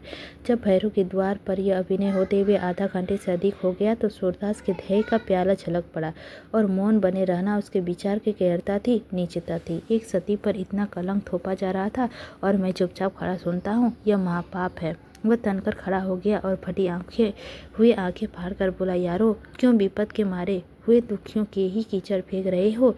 ये छुरियाँ चला रहे हो? कुछ तो भगवान से डरो। क्या संसार में कहीं इंसाफ नहीं है रहा? मैंने तो भल मानसी की कि भैरव के रुपये उसे लौटा दिए, उसका मुझे यह फल मिल रहा है। सुभागी ने क्यों यह काम किया कि मुझे रुपये दिए, यह मैं ना बताऊंगा, लेकिन भगवान मेरी इससे भी ज़्यादा दुर्गत करे अगर मैं सुभागी को अपनी छोटी बहन के सिवा कभी कुछ और समझा हो। मेरा कसूर इतना ही है कि वह रात को मेरी झोपड़ी में आई थी। उस वक़्त जगदर वहाँ बैठा था। उससे पूछो हम लोगों से कौन बात हो रही थी। अब इस मोहल्ले में मुझे जैसे अंधे और अपाहिज आदमी का निभरा कैसे हो सकता है? जाता हूँ, पर इतना कहे जाता हूँ कि सुभागी पर जो कलम लगाएगा उसका भला ना होगा। वह सती है, सती को पाप लगाकर कोई सुख नहीं हो सकता। मेरा कौन कोई रोने वाला बैठा हुआ है जिसके द्वार पर खड़ा हो जाऊँ वह चुटकी भर आटा दे देगा? अब यहाँ भी दाना पानी उड़ता है। अब एक दिन आवेगा जब तुम लोगों को सब बात मालूम हो जाएगी, और अब जब तुम जानोगे कि अंधा निपराध था। यह कहकर सूरदास अपनी झोपड़ी की तरफ चला गया। इसी के साथ हमारा 23वां अध्याय समाप्त होता है। अब हम लोग 24वां अध्याय में प्रवेश करेंगे। तो चलिए बिना लेट किए हुए हम लोग 24वां अध्याय में प्रवेश करते हैं। सूरदास की ज़मीन वापस ले ली गई थी और सोफिया फिर से मिल गई। कलर के तन गया। दिन गुजर रहे थे और मिस्टर कलक से दूर हुआ था। उसे अब शहीर अरुणा के लिए अपमान, लज्जा, तिरस्कार सहने की बड़ा कृत्रिम प्रेम का स्वांग भरना कहीं न कहीं दुस्साहस होता था। सोचती थी, मैं आग में कूदने के लिए जल से बच निकली, प्राकृतिक बल प्रयोग सहन नहीं कर सकती। वह अपने मन को बतालवीन की ओर से खींचना चाह रहा था। अब उसका मन बड़े वेग से उसकी ओर दौड़ रहा था। इधर भक्ति के विषय में अनेक ग्रंथ पढ़े और फलित हुए। उसके विचार में एक रूपांतर हुआ था। अपमान और लोक निंदा का भय उसके दिल से मिटने लगा था। उसका सम्मुख प्रेम और सर्वोच्च आदर्श प्रतिनिधि हो गया था। जहाँ हुल की आवाज़ नहीं आई थी, त्यागपरायण तेजस्वी को सोमरस का स्वाद मिल गया था और उसके नशे में उसे जगत भोग विलास मन प्रतिष्ठा सहारिन चांद दी गई थी। जिन उपदेशों को प्रेरित होकर उन्होंने विनय से मुंह फेरने और कलक से विवाह करने का निश्चय किया था, अब उन्हें नितांत अस्वाभाविक घटनाएं घटी।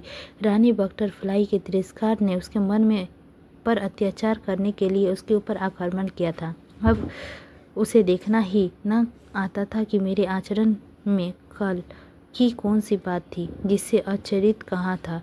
उसकी आत्मा अब उस निश्चय का घोर प्रतिवाद कर रही थी, उसे जन्म धन्य समझ रही थी। उन्हें आश्चर्य हुआ कि मैंने क्लर्क के विज्ञापित के स्थान पर प्रतिष्ठा करने का निर्णय कैसे लिया।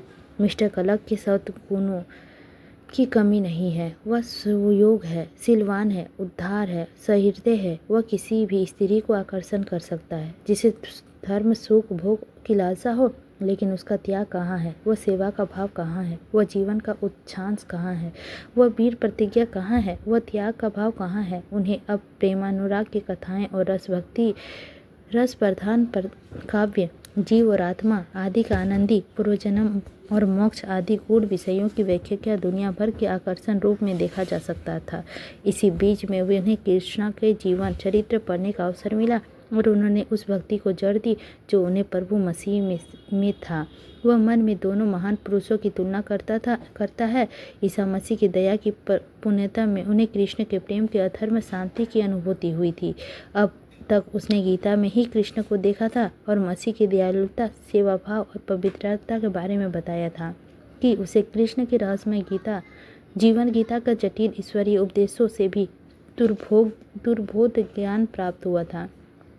उनका मस्तिष्क गीता के विचारों कर्षण के सामने आया था, पर उन्हें अपने मन में भक्ति का भाव उत्पन्न नहीं हुआ था। कृष्ण के बाल जीवन को उन्होंने भक्तों की कपोल कल्पना समझ रखा था और उस पर विचार करना उसके वैकल्पिक समझती थी। अब ईसा की दया पर ये बाल क्रीड़ा के सामने नीरस थे।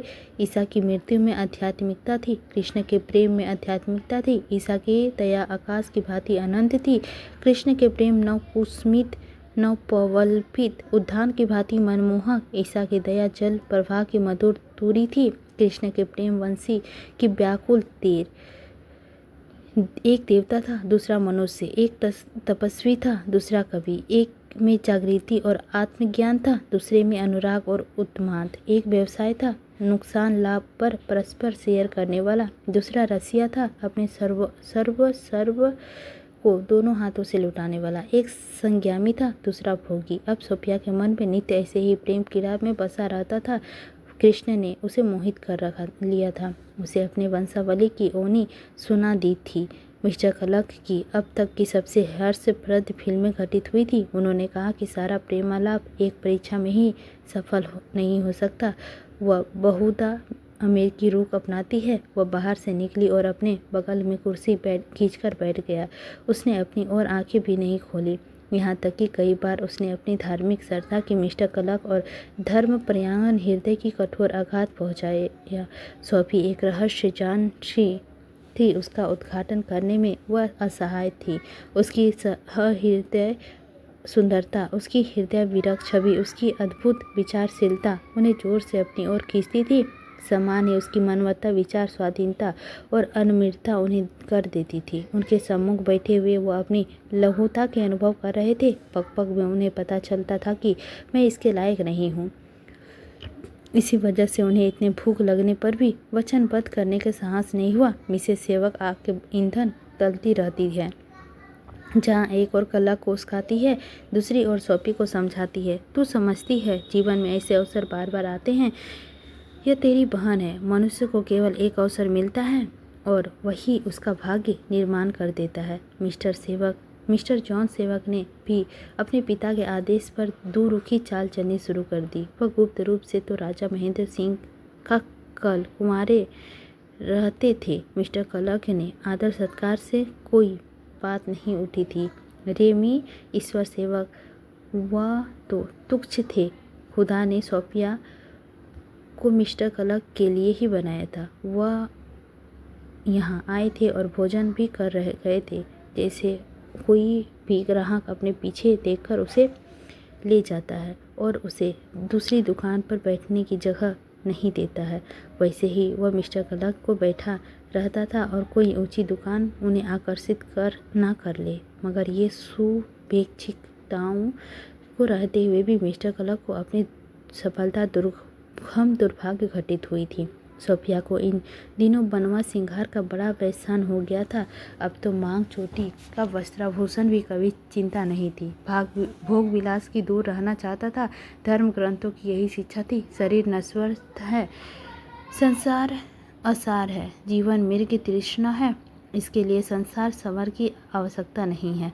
वास्तविकता श्रृंगार कुछ और ही है, पर एक ही संबंध रखना चाहिए। लेकिन अब तक वह जीवन को इतने तुच्छ न समझती थी। उसका रूप कभी कभार शक्ल पर नहीं था, उनकी छवि लालसा कभी इतनी सहज नहीं थी। संध्या होली थी, सूर्य की शीतल किरणें किसी देवता के आशीर्वाद की भांति तरु पंजों की हृदय में विसरत कर रही थी। सोफिया एक कुंज में खड़ी अपने आप ही अपनी पत्नी रही थी और मिस्टर क्लर्क की मोटर आ रही थी। वह सोफिया को बाग में देखकर उसके पास आ गई और एक कृपया लोलोप दृष्टि से देखकर उसकी ओर हाथ बढ़ गया। सोफिया ने मुंह फेर लिया, मानो उसके उभारे हुए हाथ को देखा ही नहीं। सहसा एक क्षण बाद हास्य भाव से पूछा, आज अपराधियों को कितनी सजा दी गई? मिस्टर क्लर्क झेप गए, बोले, प्रिय, ये तो रोज की बातें, क्या चर्चा करूं? सोफी, तुम यह कैसे तय कर सकते हो कि आमुक अपराध वास्तव में अपराध है? इसके पास कोई मशीन नहीं है। क्लर्क, गवाह तो रहते हैं। सोफी, गवाह हमेशा पिछड़े रहते हैं। क्लर्क, यह कदापि नहीं, गवाह और विद्वान होते हैं। सोफी, और राजनीतियों का बयान पर निर्दय हो। क्लर्क, इस सेवा का उपाय क्या है? सोफी, तुम्हारी अजीबता दूसरी की जान क्यों ले? इसी तरह कीफे वास्ते मोटरकार, बंगला, खानसाबे, भांति भांति शराब के विनोद का अन्य साधन। क्लर्क ने कहा, तो क्या नौकरी से मुक्ति कर दूं? सोफिया, जब तुम जानती हो कि वर्तमान शासक प्रणाली इतनी त्रुटियां हैं तो तुम अपने एक अंग से निरपराधियों को खून क्यों करती हो? क्लर्क, प्रिय, मैंने इस विषय पर कभी विचार ही नहीं किया। सोफिया, बिना विचारे ही नित्य न्याय की हत्या कर दी गई, कितनी निर्दयी हो। क्लर्क, हम तो केवल कल के लिए हैं, हमें ऐसे सुझाव से क्या प्रस्ताव दें? सोफी, क्या शत्रु देना पर विश्वास है? क्या आपने कोई अपराध नहीं किया? क्लर्क, ये दावा कोई इंसान नहीं कर सकता। सोफी, तो तुम्हें इसी तरह से दंड से बचाया गया है? कीफे अपराध में शामिल हो गए हैं। क्लर्क, यह स्वीकार करने को जी तो नहीं चाहता, सबसे आगे स्वीकार करना छोड़ना। सोफी आश्चर्य से, कि स्वयं गोसिमी हथियार गिरफ्ती अन्य अपराधियों को दंड देते हुए जरा भी लज्जा नहीं आती? क्लर्क, सोफी, इसके लिए तुम कभी अपना टास्क कर लेना। इस समय मुझे एक महत्व के विषय की सलाह लेनी है, बहुत बढ़िया विचार करके राय देना। राजा महेंद्र कुमार ने अपने जजमेंट में अपील गवर्नमेंट से यहाँ की थी कि यह जिक्र मैं कर ही चुका हूँ कि इस वक्त मेरा मतलब था गवर्नर अपील पर ध्यान न देंगे। एक जिले के अपार्टमेंट के खिलाफ किसी राइस की करना हमारी भागीदारी के विपरीत है, क्योंकि मदद में से साहस के विघ्न होता है। 6-7 महीने में हालत कुछ ऐसे हो गए। राजा साहब ने अपनी कुल मर्यादा, तीर्थ संकल्प और तर्क बुद्धि से इतना अच्छा काम किया कि अब मुश्किल फैसला मेरे खिलाफ होगा। काउंसिलिंग में हिंदुस्तानियों का बहुमत हो जाने के कारण अब गवर्नमेंट का महत्व बहुत कम हो गया है। हालांकि वह काउंसिलिंग के फैसले को रद्द कर सकते हैं। इस अधिकार से वह असाधारण अवसरों पर ही काम कर सकते हैं। यदि राजा साहब की अपील वापस कर दी गई तो वह दूसरे देश में कोहराम मच और समाचार पत्रों पर विदेशी राज्यों का एक नए अत्याचारी तट मचाने का मौका मिलेगा, जो वे नित्य खोजते रहेंगे। इसीलिए गवर्नमेंट ने मुझसे पूछा है कि राजा साहब के आंसू छात्र है तो कुछ दुख तो नहीं होगा। मेरी समझ में नहीं आता इसका क्या उत्तर दूं। अभी तक कोई निश्चित नहीं किया जा सका। सोफी, क्या निर्णय लेना मुश्किल है? क्लर्क, हाँ, इसीलिए मुश्किल है कि जन संपत्तियों के राज्य करने की जो व्यवस्था हम लोगों ने खुद की है, उसे त्रैमासिक तले कुचलना बुरा होता है। राजा कितना ही सफल हो, न्याय का गौरव बनाए रखने के लिए कभी कभी राजा को भी सिर झुकाना पड़ता है। मेरे लिए कोई बात नहीं, निर्णय मेरे अनुकूल हो या विपरीत, मेरे ऊपर कोई असर नहीं, बल्कि पेज पर हमारे न्याय का धाक और चलिए। मुस्कुराकर गवर्नमेंट ने मुझे इस अप्रत्यक्ष के लिए दंड भी दिया है। वो मुझे यहाँ से हटाना चाहते हैं। सोफिया, क्या अधिकार मजबूत होगा? क्लर्क, हाँ, मैं रियासत का पॉलिटिकल एजेंट बना दिया जाऊंगा। यह पद बड़े मज़े का है। राजा तो सिर्फ नाम का होता है, सारा अधिकार तो एजेंट ही के हाथों में रहता है। हमसे तो बड़े लकी होते हैं 19 को यह पोस्ट दी गई है। सोफिया, तब तो बड़े तुम लकी हो। मिस्टर क्लर्क इस व्यंग से मन को हटाकर रह गए। उन्होंने समझाया था कि सोफी यह समाचार दुखी फूली न समाई, और तब मुझे यह समझने का अवसर मिला कि यहाँ से जाने से पहले हमारा दम सूत्र में बांधा जाना जरूरी है।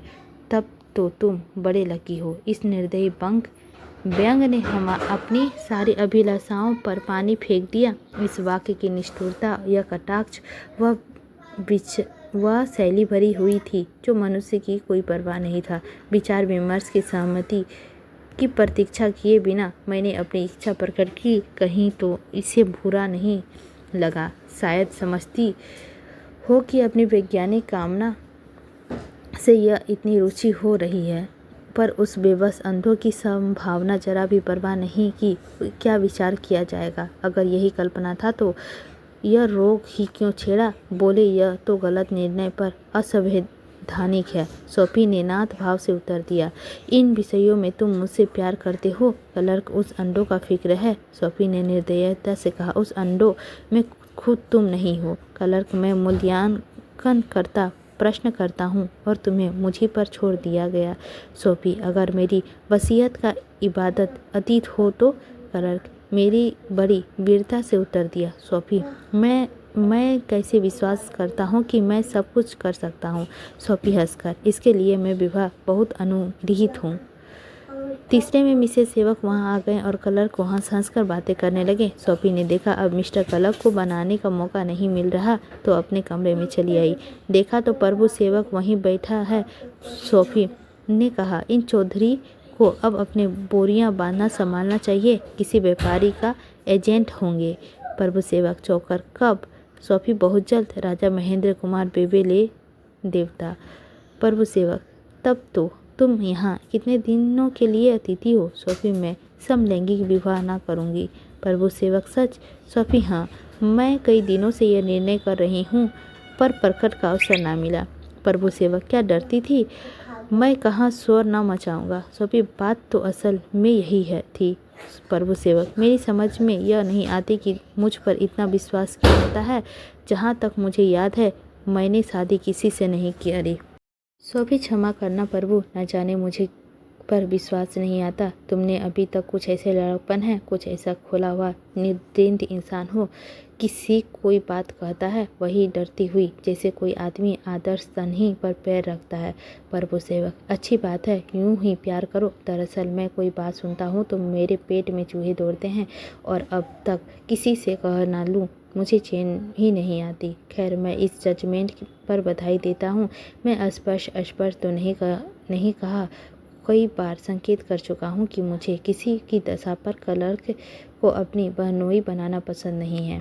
मुझे ना जाने क्यों वसीयत है। वह चित्रे मेरा बड़ा मित्र, बड़ा आदर करते हैं, पर मेरा जी का आशीर्वाद नहीं। एक बार मैंने उन्हें अपनी एक कविता सुनाई थी, उसी दिन मेरी वेबसाइट हो गई। बड़े सोंड की तरह की सुनवाई कर रहे थे, मानो मैं किसी दूसरे आदमी से बातें कर रहा हूँ। कविता का ज्ञान ही नहीं। उन्हें देखकर बस यही चाहत है कि खूब बनूं। मैंने कितने ही संगम को अपनी रचनाएं पसंद की होगी, पर विनय जैसे मर्मंग और किसी को नहीं मिला। अगर वह कुछ लिखे तो बहुत बढ़िया, उनकी रोम रोम काव्यमय है। सूफी, तुम कभी इधर कुंवर साहब की तरफ नहीं गए? प्रभु सेवक, आज गया था और जहाँ से चला आ रहा है विनय सिंह बड़ी विपत्ति में पड़ गए। यूके के अधिकारी ने उन्हें जेल में डाल रखा है। सोफिया के मुंह पर गुस्सा या शोक का कोई बच्चा नहीं दिखा। उसने यह नहीं पूछा गिरफ्तारी क्यों की गई, क्या अपराध है। ये सब बातें उसने अनुमान कर ली। केवल इतना पूछा, रानी जी तो वहाँ नहीं जा रही है? प्रभु सेवक ना, कुंवर साहब और डॉक्टर शौकीन दोनों जाने को तैयार हैं, पर रानी किसी को नहीं जाने वाले। कहते हैं कृपया अपनी मदद करें, उसी किसी सहायता की आवश्यकता नहीं है। सोफिया थोड़े देर में अचंभित विचार के स्थिर मकान रही। बीनी का वीर मूर्ति उसकी आंखों के सामने फिर रही थी। सहसा उसने सिर उठाया और निश्चयात्मक भाव से बोली, मैं जाग जाऊंगी। प्रभु सेवक, वहाँ स्वामी क्या करोगी? सोफी यह नहीं कह सकता कि वहाँ व्यापारी क्या करूँगी। अगर कुछ ना कह सकूँगा तो कम से कम जेल के साथ विनायक की सेवा तो करूँगी। अपना प्राण मैं उन पर निछावर कर दूंगी। मैंने उनके साथ जो छल किया है किसी इरादे से किया है। वह रोज़ मेरे दिल में कांटे की भावना जागता है। उन्हें जो दुख हुआ है उसकी कल्पना मेरे चित्त विलप हो जाती है। मैं अब उस चाल से प्रायश्चित करूँगी, किसी और उपाय से नहीं तो अपने प्राणों से ही। वह खुली। सोफिया ने खिड़की से झाँका तो मिस्टर कलक अभी तक मैसेज सेवक से बातें कर रहे थे। मोटर कार भी खड़ी है। वह तत्काल ब्रह्म ज्ञान मिस्टर कलक से बोली, विलियम, आज माँ से बातें करने की से ही रात में ख़त्म कर दोगे? मैं सभी मेहमान का इंतज़ार कर रही हूँ। कितनी मधुर आवाज़ थी, कितनी मनोरहनी छवि से, कमल नेत्रों से मधुर हास्य की जादू की प्रेम आचना की थी। क्लर्क ने क्षमा प्रार्थी नेत्रों से सोफिया को देखा, और वही सोफिया है जो अभी एक क्षण पहले मेरी हंसी उड़ा रही थी। तब जल से आकाश का श्यामलता छाया था, अब उसी छल में इंदु की सुनहरी किरण नृत्य कर रही थी। चलते हुए वही जल का संगत विहसित उसकी आंखों की चंचल छटा थी। लज्जित बोले, प्रिय क्षमा करो, मुझे याद नहीं रही, बातें देर से हो गई। सोफिया ने माता को सरल नेत्र से देखकर कहा, माँ, रुकी हुई दूसरे शब्दों की तरफ, ये अभी से मेरी तंग आ गई है। मेरी इतनी सुधिया न रही कि जानकर भी पूछ ले, सारे काम करोगी। मिसेस सेवक, यहाँ विलियम, यह विवाह अधिक है। आज सोफी का हथियार रंगे हाथों से पकड़ी ले ली। मैं शत्रु दोष समझती थी और सारा दोष एक ही प्रकार का रचना थी। क्लर्क ने कुछ लैपटॉप कर अपनी छपाई और सोफिया के हाथ में डेनमार्क मोटर की तरफ बढ़ाया। अब भी उन पर संदेह हो रहा था कि मेरे हाथ में दो चीज़ें हैं, वह कोई वस्तु है या केवल कल्पना के सपना, रहस्य और दुर्भेद्य में हुआ सामने। यह केवल बंदर के नाचने वाला मदारी है या बच्चा जिस पर बंदर को दूर रखने पर खुशी होता है, जिस बंदर को करीब आने पे उसे जरा देखकर भी डर लगता है। जब मोटर चली तो सोफिया ने कहा, एजेंट के अधिकारी तो बड़े होते हैं, वह तो किसी से संपत्ति के अंतर मुआवलों से भी दखल दे सकता है। क्यों? क्लर्क ने कहा, उसका अधिकार स्वतंत्र, यहाँ तक कि राजा का महल के अंदर भी होता है। अहमद का कहना ही क्या, वह राजा के खाने सोने तक आराम करने का समय निर्धारित कर सकता है।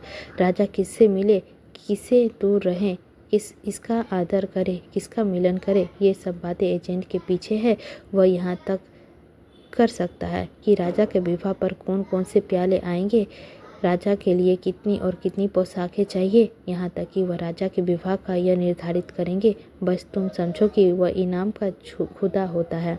सोफिया, तब तो वह वहाँ सारे सपाटे की बहुत बड़ी छुट्टी है। यहाँ एक दिन भर की छुट्टी में तो क्या सोए नहीं। क्लर्क वहाँ कैसे रेंगस्ता, एजेंट का काम रेंगस्ता में होता है, वह वहाँ बादशाह का स्थान पन्न होता है। सोफिया, अच्छा, जिस रियासत में चाहो जा सकती हो। क्लर्क, यहाँ केवल पहले से कुछ पढ़ी लिखी प्रसूति, तुम कौन सी रियासत पसंद करोगी? सोफिया, मुझे तो पहाड़ी देश में खास प्यार है। पहाड़ों के दमन में स्थित बसे हुए गांव, पहाड़ों के गोद में चरने वाली भेड़ें और पहाड़ों में खटवारे जलप्रपात, ये सभी दृश्य मुझे काव्यात्मक रूप से दिखाई देते हैं। मुझे अपरिचित रूप से होता है कि कोई दूसरा ही जगत है। इससे कहीं शांतिमय और सब्र सेल के लिए एक मधुर सौपन्य है। कौन कौन सी रियासत पहाड़ में है? Clerk, Bharatpur, Jodhpur, Kashmir, UK. Sophia, बस तुम ओपन के लिए लिखो। मैंने इतिहास के यूके के वीर कथाएं पढ़ी है और उसी में मुझे उस देश को देखने का बड़ी लालसा है। वहाँ के राजा कितने वीर, कितने स्वाधीनता प्रेमी, कहाँ एक पर जान देने वाले होते थे। लिखा है, चित्तौड़ के राजा राजपूतों की वीर गति पाई, अपने जनेऊ तोले चले और 75 मन निकले। कई हजार राजपूत स्त्रियां एक साथ चिता में टिके हुए हो गई। ऐसे प्राणवीर संसार में शायद ही और कहीं हो। क्लर्क, यहाँ के वे वृत्तांत मैंने भी इतिहास में देखे हैं। ऐसे वीर जाति का सम्मान किया जाए कम है।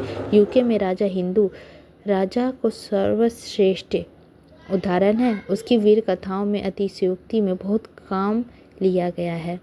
फिर भी यह शौक है कि इस देश में ऐसी जज्बात और कोई जाति नहीं है। सोफिया, तुम आज भी ओपन के लिए लाइफ और स्वाभाविक हो तो हम लोग एक मास के अंदर यहाँ से प्रस्थान कर लेंगे। क्लर्क, लेकिन कहाँ? डर लगता है तुम्हारा काम समझ में आ गया होगा। यहाँ से चलने के पहले मैं संकेत करता हूँ, वह सिर सिंचल मेरा जीवन। सोफिया ने कहा, समझी गई। इसकी प्रस्तुति का अभियान ना उठाओ। इतनी मंदबुद्धि नहीं हूँ, लेकिन मेरी निश्चित शक्ति अत्यंत शास्त्रीय है। यहाँ तक कि चलने की स्थिति के लिए भी मैं घंटों की सोच विचार के बाद आता हूँ। ऐसे महत्व के विषय में जिसका अंतिम जीवन पर्याप्त रहेगा, मैं जितनी जल्दी कोई निर्णय नहीं कर सकता। बल्कि साफ तो यह है कि अभी तक मैं यही निर्णय कर सका हूँ कि मुझे जैसे निर्दृत स्वाधीन विचार प्रिय स्त्री दंपति जीवन का योग भी है या नहीं। विलियम, मैं दिल की बात करता हूँ। गृहिणी जीवन में मुझे बहुत डर लगता है। इसीलिए अब तक मुझे मेरे स्वभाव के भली भांति परिचित हो जाऊं। मैं दिल में नहीं हिलाती हुई आशाएं पैदा करती हूँ, कंधे ठोके से नहीं। अभी मेरा और प्रिय परिचय केवल 1 वर्ष का है। अब तक मैं सिर्फ एक रहस्य हूँ, क्यों हूँ या नहीं। क्लर्क, यहाँ सोफी, असल में अभी मेरा हथियार अच्छी तरह से नहीं पहचान पा रहा हूँ। सोफिया, फिर एक बार दशा ऐसी ही तुम ही सोचो। हम दोनों में दम सूत्र में बांधा जाना कितना बड़ी नादानी है। मेरे दिल में जो पूछो तो मुझे एक सहृदय सज्जन विचारशील और सच्चरित्र पुरुष के साथ मित्र का दिखाना, उसकी स्त्री के साथ काम आनंददायक रहना संयोगवश नहीं होता। क्या विचार है यह मैं नहीं देखता, लेकिन मैं सहानुभूति और सहवास को वासनामय मानस से ही महत्वपूर्ण समझता हूँ। क्लर्क, कीटू, सामाजिक और धार्मिक भागीदारी ऐसे मूल्यांकन को। सोफिया, यहाँ ऐसे अस्वाभाविक होते हैं कि व्यवहार उन पर आचरण नहीं किया जा सकता। मैं उस पर सदैव के लिए जीवन के नियमों को प्रस्तुत नहीं करता हूँ, लेकिन जब तक वह हम एक दूसरे को अच्छी तरह ना समझ ले, जब तक हमारा अंत कारण एक दूसरे के सामने आए ना बन जाए, उस समय तक मुझे ऐसे ही समझ की ज़रूरत होती है। क्लर्क, मैं ऑर्केस्ट्रा का दास हूँ। केवल इतना ही कर सकता हूँ कि वह बिना मेरे जीवन घर है जिससे कोई रहने वाला नहीं। वह दीपक है जिसमें उजाला नहीं। वह कविता है जिसमें रस नहीं है। सोफिया, बस वह प्रेमियों की भाषा केवल प्रेम कथाओं के लिए ही शोभनायक है। ये लो, पांडेपुर आ गए। अंधेरा हो गया, सूरदास चला गया होगा। ये हाल सुनेगा तो अब गरीब का दिल टूट जाएगा। क्लर्क, उसके निवास में कोई और प्रस्थान कर दूं? सोफिया, इस भूमि का उसका निवासन नहीं हुआ था। केवल महल के जानवर चारा करते हैं। यह गरीब है, भिखारी है, पर लोभी नहीं है। मुझे तो वह कोई साधु घटना घटित होता है। क्लर्क, अंधों को काश बुद्धि और धार्मिक होते हैं। सोफिया, मुझे तो उसकी बहुत बड़ी श्रद्धा हो गई है। ये देखो, पापा ने काम शुरू कर दिया। यदि वे राजा का पुष्टि ना दिलाती होती तो वे सम्मुख आने के कदापि साहस ना होता। क्लर्क, तुम्हारे पापा बड़े चतुर आदमी हैं। ऐसे ही जीव दुनिया में सफल होते हैं। कम से कम मैं यूं दो रूखी चाल ना चल सकता। सोफी, देखे 2 ही 4 साल में महल में आतंकवादियों के मकान होंगे। यहाँ का एक इंसान भी ना रहेगा। क्लर्क, पहले तो अंडों का बड़ा शोरगुल को बढ़ावा दिया था, देखो अब क्या करता है। सोफिया, मुझे तो विश्वास है कि वह चुप होकर कभी ना बैठेगा। इस जमीन के पीछे जान ही क्यों ना चली जाए। क्लर्क, नहीं प्रिय, ऐसा कदापि ना होगा। एक दिन यह नौबत आएगी। सबसे पहले सूरदास के लिए मेरे कंठ में जय ध्वनि निकलेगी। सबसे पहले मेरे हाथ में उन फूलों की वर्षा करेंगे। सोफिया ने क्लर्क की आज पहली बार सम्मानपूर्वक प्रेम दृष्टि से देखा। इसी के साथ हमारा 24वां अध्याय भी समाप्त होता है। अब हम लोग 25वां अध्याय अगले एपिसोड में करेंगे। आई होप दोस्तों आप लोगों को उपन्यास अच्छी लग रही होगी मेरे वाचन द्वारा, तो कृपया करके लाइक कीजिएगा, चैनल पर नए होंगे तो सब्सक्राइब कीजिएगा। यदि आप लोगों को लग रहा होगा किसी दोस्तों के साथ शेयर करना तो उसके साथ भी शेयर कर सकते हैं, ताकि उसे भी कुछ ज्ञान प्राप्त हो और समझ में आए और हमें भी अच्छा लगेगा। आई होप आप लोगों को अच्छी ही लगी होगी, तो कृपया करके लाइक कर दीजिएगा। मिलते हैं अगले एपिसोड 25 से, अगले एपिसोड में होगा। लेते हैं आप लोगों से विदा, देते हैं अपनी वाणी को विराम।